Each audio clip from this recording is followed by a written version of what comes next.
Kita ba yun? Oras na ba? 43. Ayan. O, yan na. Oras na.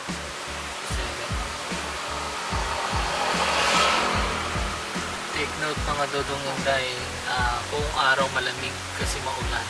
Mas matagal siyang ngayon kaysa yung dati mong ginamit na langis. Mas matagal siyang ayun, nawala na. Pero, yun na. Ilan? 5 minutes din. 5 minutes? Pero yung dati, Parang mas mabilis eh. diba? Mas mabilis, no? And expect natin, dapat mas mabilis siyang, mamimit yung heat temperature na dapat. Pero, mas tumagal pa pala. Tumagal pa. Sayang, dapat din ako nagpaano. So, anong balak mo ngayon pag sa susunod na PMS? Ay, regular na. Balik na ako. Wala namang pagkakaiba.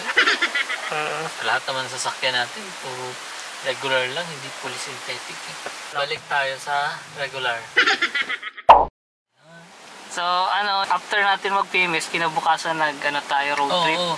After ng PMS namin ng 5,000 km PMS na fully synthetic na, kinabukasan nagbiyahe na kami. Long ride ulit papunta ng Batangas. Napansin ko na medyo may difference na sa fuel consumption. Oo, nagbago ulit. Bago ulit eh. Magkano na? Tumaas ang consumption ng Bumaba. Bumaba yung consumption. Bumaba yung fuel consumption niya after pa ng 5,000 km PMS.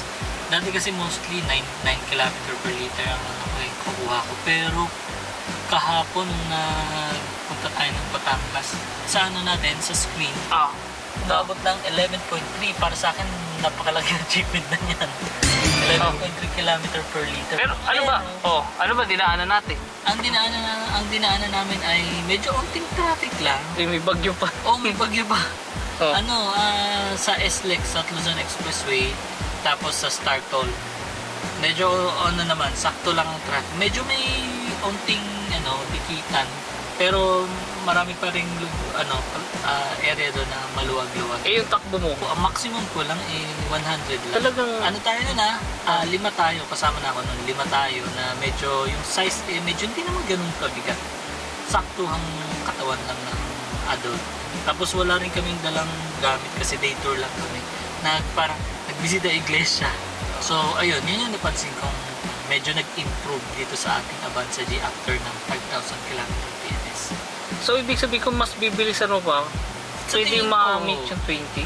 Pwede siguro kasi 100 km. Kasi yung takbo natin, napansin ko mabagal lang, no? Hindi naman talaga matulin yung nasa tayo sa gitnang lane. Kasi kung bibilisan natin, posible makuha nga yung 20. Pag mas mabilis ang takbo mo, mas bumababa yung consumption yan. Sa tingin ko nga siguro. Ganyan yun eh. Ano ba ginamit mo kahapon? Full tank method yan? Full tank method. Nung nagpagas tayo kahapon, puno yan. Puno tong bar na yan. Tapos pag natin dito, may natira pa Lapas pa sa kalahati nga. Kaya nga sabi ko mapalo talaga siya ng 15 km per liter. Talagang tumitipid na siya ngayon. So, totoo nga. So, baka yung fully synthetic na engine oil. Pwede din Pero hindi natin sure. Hindi natin masabi Kaya papakiramdam pa natin. Try natin sa susunod na PMS, balik tayo sa regular. Sa next PMS natin na 10,000 km, susubukan ulit natin bumalik ng regular. Tapos arangkada ulit tayo. Oo, try natin. Para ma-justify natin kung may epekto talaga yung langis, no? May epekto yung engine oil. Tsaka tingnan mo, ang lamig agad, no? Malamig nga agad, no? Malamig agad. Nasa kami ngayon, sa katanghalian. Anong oras ba? Alas 12, sakto, tapat. Sa mga viewers namin dyan, kayo dyan, yung mga nakapagpa 5,000 km PMS, comment down below naman kung ano nangyari sa inyo, kung nag-improve din ba yung fuel consumption niya or same pa rin as usual. Kita-kits ulit tayo sa susunod na vlog. Antayin natin yung 10,000 km PMS. So, stay tuned. Bye-bye!